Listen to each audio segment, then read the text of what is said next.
Dog times news, सच का साथ, जहां खबरों का सिलसिला चलता ही रहेगा। नमस्कार, डॉग टाइम्स न्यूज सच का साथी में आपका स्वागत है। मैं हूं आपके साथ आर.के. त्रिपाठी, यूपी के जनपद महाराजगंज। एक तरफ भाजपा सरकार भूमाफियाओं पर सख्त कार्रवाई करने की बात जनता के सामने कहती है, तो वहीं भाजपा के ही नुमाइंदे एक मानसिक रूप से बीमार व्यक्ति से खाना खिलाने के नाम पर उसकी संपत्ति अपने नाम लिखवा ली। यही नहीं, विधवा मां को भी अर्धविक्षिप्त व्यक्ति से पिटवा दिया। इससे भी जब भाजपा नेता का मन नहीं भरा तो उन्होंने इस मामले की शिकायत जिला प्रशासन से करने वाली बेटी सरिता दुबे को भी धमकियां देने लगे। बताते चले कि मामला महाराजगंज जिले के कोठीभार थाना क्षेत्र के रतनपुर गांव का बताया जाता है, जहां की रहने वाली सरिता दुबे ने एक वीडियो वायरल कर महाराजगंज भाजपा मंडल अध्यक्ष संजय श्रीवास्तव पर आरोप लगाया कि उसका भाई, जिसका बनारस में इलाज चल रहा था, वह मानसिक रूप से विक्षिप्त है। उसका प्रमाण पत्र भी बना है। अप्रैल में उसके भाई ने पागलपन की हालत में उसकी मां को मारा पीटा था, जिसकी जानकारी होने पर वह अपने मायके से मां को ससुराल ले आई और वहां उसका अस्पताल में इलाज करवाया। इसी दौरान मंडल अध्यक्ष संजय श्रीवास्तव ने उसके भाई से उसका मकान एक स्टैंप पेपर पर लिखवा लिया, जिसके लिए उसने महाराजगंज जनपद के थानाध्यक्ष, क्षेत्राधिकारी, एसडीएम, डीएम तक अपनी गुहार लगाई, परंतु मंडल अध्यक्ष की ऊंची पहुंच और दबंगई के आगे उसकी एक भी ना चली। पीड़िता ने वीडियो में यह भी कहा कि थक हार कर उसने न्यायालय की शरण ली, जहां से उसे उम्मीद थी न्याय मिल जाएगा, परंतु लॉकडाउन के दौरान न्यायिक कार्य ठप होने के कारण विपक्षी और मंडल अध्यक्ष संजय श्रीवास्तव लगातार उसे और उसकी मां को धमकी दे रहे हैं, जबकि उसकी मां बीमार है और भाई पागल है। डॉग टाइम्स न्यूज के लिए जनपद महाराजगंज से ब्यूरो प्रभारी भानु प्रताप तिवारी की रिपोर्ट।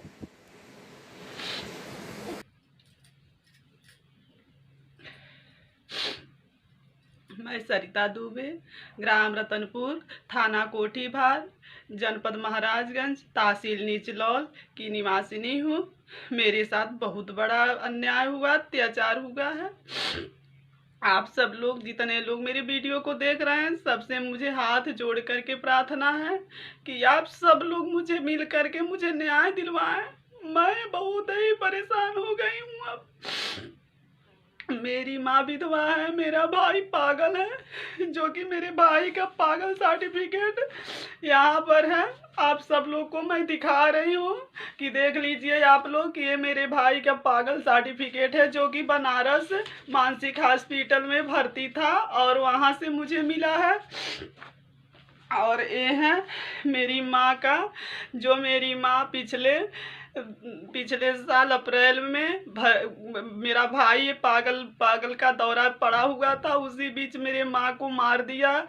और मैं जब सुनी, अपने ससुराल से मायके गई और अपने माँ को अपने घर लेकर के आई। उनकी हालत बहुत गंभीर थी। मैं ले जा कर के गोरखपुर में उनका इलाज, उनको एडमिट किए 15 दिन तक और उनका इलाज करवाई।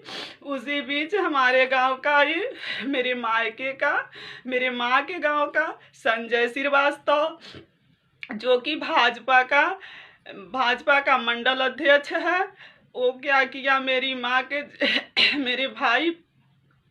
मेरा भाई अपने क्या से लोग क्या किए हैं, गांव वाले, कोई 10,000, कोई 5,000, कोई 20,000, कोई वैसे खाना खिलाकर उसके नाम जितना खेती था उतना सारा लिखवा लिए हैं लोग। बचा था घर जिसमें मेरी माँ रहती थी। मेरी माँ को गांव वालों ने, संजय श्रीवास्तव ने चढ़ा के मेरे भाई से मरवाया। मेरी माँ को जब चोट लग गई, हम लोग जाने, हम गए अपने मायके, अपने माँ को वहाँ से उठा करके लाकर एडमिट किए। उसी बीच गांव का संजय श्रीवास्तव, जो भाजपा का मंडल अध्यक्ष है, मेरे भाई को 2-4 दिन खाना खिला करके और यही स्टैंप एक बनवा लिया उस मकान का, और रातों रात उस मकान को ध्वस्त कर दिया। उसमें 3 पेड़ शीशम का था, बाउंड्री गेट है, सारा चीज होते हुए उस घर को ढा करके मिट्टी बराबर कर दिया। जब मुझे गांव वालों ने बताया तो मैं माँ को लेकर के गोरखपुर में एडमिट थी। मैं बहुत परेशान थी माँ को लेकर के। मैं तत्काल गांव पे नहीं जा पा रही थी। मैं जब सब गांव पर गई, मैं डीएम साहब के वहाँ गई। डीएम साहब कहे मैं नहीं कुछ कर सकता, तुम एसडीएम साहब के वहाँ जाओ। मैं एसडीएम साहब के वहाँ गई, सांसद पंकज चौधरी भाजपा का नेता का फोन चला गया, मेरा नहीं सुने, मुझे वहाँ से भगा दिए।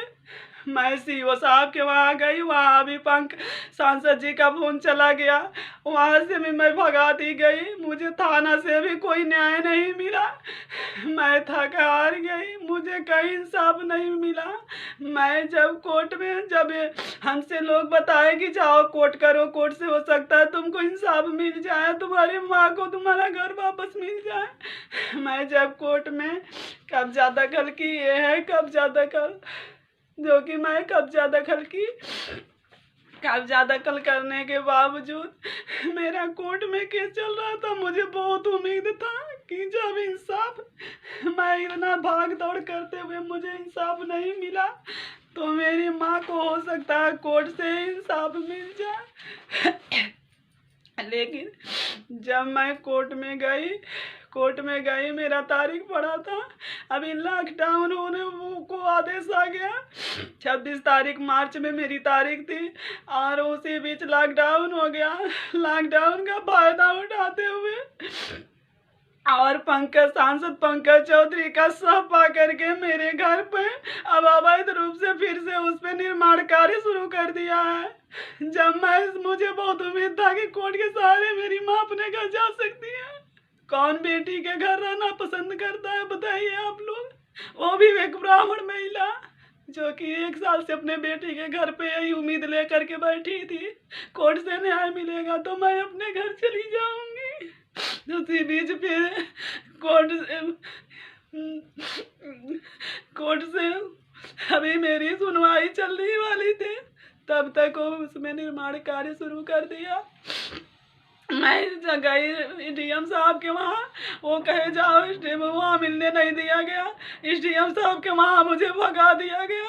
मैं थाना अध्यक्ष साहब के वहाँ गई, वो कहे कि तुम्हारे ज़मीन का रखवाली पुलिस करेगी, कोर्ट से लेकर स्टे आओ तभी मैं तुम्हारी ज़मीन रुकवाऊंगा, नहीं तो मैं कुछ नहीं कर सकता। मैं कही सर जब तक लॉकडाउन है तब तक आप मेरा ज़मीन रखा दीजिए, मेरा घर बचा दीजिए। कहे मैं मुझसे कुछ नहीं होगा, भगा दिए।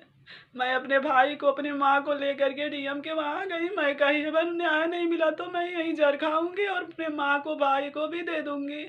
मैं अब घर नहीं जाऊंगी, मैं ससुराल नहीं जाऊंगी इन लोगों को लेकर के। फिर वहाँ से मुझे किसी तरह बुलाया गया थाने पर, कहे आओ मैं चलूँगा तुम्हारे साथ, तुमको अपनी गाड़ी में बैठाऊँगा, गांव पर लेकर घर पे चलूँगा और तुमको न्याय दिलवाऊँगा। तुम्हारा ज़मीन अगर मट्टी 4 दिन के अंदर डाले होंगे, निर्माण कार्य शुरू किए होंगे तो मैं उनके ऊपर कार्रवाई करूँगा। मैं थाने पर गई, मैं कही चलिए सर मेरे घर अभी काम हो रहा है, उस ज़मीन पर चलिए मेरा घर काम रुकवा दीजिए। कहें कि चौकी इंचार्ज साहब जा रहे हैं, 2 पुलिस जा रहे हैं, तुम भी जाओ। मैं कहीं मैं कैसे जाऊंगी, मेरे जान माल पे खतरा है। जो इंसान है इस तरह से किया है वो मुझे कहीं मार देगा। आप मुझे किसी तरह ले करके चलिए वहाँ, मुझे दिखा दीजिए, मैं बताऊंगी ना सबके सामने। तो कहे हमको वहाँ से, कहे जैसी मर्जी वैसी जाओ, मैं तुम्हारी जिम्मेदारी लेकर नहीं बैठा हूँ। मुझे वहाँ से फिर कल शाम को मुझे वहाँ से भगा दिया गया, मैं अपने घर चली आई। उसके बाद फिर आज उसी घर में काम हो रहा है। मैं पूछी कि मुझे आप लोग जाएंगे वहाँ क्या करेंगे, कहे मैं जाऊँगा वहाँ वीडियो बनाऊँगा, फ़ोटो खींचूँगा। मैं कहे उस फोटो और वीडियो से क्या होगा, तो कहे कि आगे उसके आगे कोई काम करेगा तो कार्रवाई होगा। तुम्हारे कहने से मैं कार्रवाई करूँगा, मैं देखूँगा, मैं उस हिसाब से कार्रवाई करूँगा। उसके बाद फिर वो काम शुरू कर दिया है। वहाँ पंकज चौधरी सांसद जी के नेतृत्व में सारा काम हो रहा है। भाजपा का मंडल अध्यक्ष है। आप सबसे मेरी हाथ जोड़कर प्रार्थना है, मेरे साथ बहुत अत्याचार हुआ। मैं अपनी माँ को गई थी एक बार पूछने कि क्यों आप मेरे ज़मीन को कब्जा किए, मेरी माँ कहाँ रहेगी। मेरे ऊपर हरिजन उत्पीड़न लगवा दिया गया। मेरे 2 बहन और हैं, उन लोग के ऊपर भी, मेरे ऊपर, मेरे हस्बैंड के ऊपर भी हरिजन उत्पीड़न का धारा लगवा दिया गया। मैं वहाँ से फिर मैं एक बार और अपने दोनों बहनों के साथ गई, मेरी छोटी बहन के साथ पूरा उसकी इज्जत लूट ली लोग। मैं थाने पर गई, वहाँ मेरी बयान नहीं लिखे। मुझे बहुत बड़ा मेरे साथ अत्याचार हुआ है। मैं इस अत्याचार का अब कतई बर्दाश्त नहीं कर सकती। कृपया आप लोग से हाथ जोड़कर प्रार्थना है, ज़्यादा से ज़्यादा शेयर करें, मुझे इंसाफ दिलवाएं। मेरी माँ एक बेटी के घर न रहते हुए अपने घर को लौट जाए, उसको उसका घर मिल जाए। आप लोग से प्रार्थना है, आप लोग को मैं प्रणाम करती हूँ। आप लोग सारे से जितना ज़्यादा शेयर करेंगे उतना ही मुझे लाभ मिलेगा। आप लोग की डॉग टाइम्स न्यूज, सच का साथ जहां खबरों का सिलसिला चलता ही रहेगा।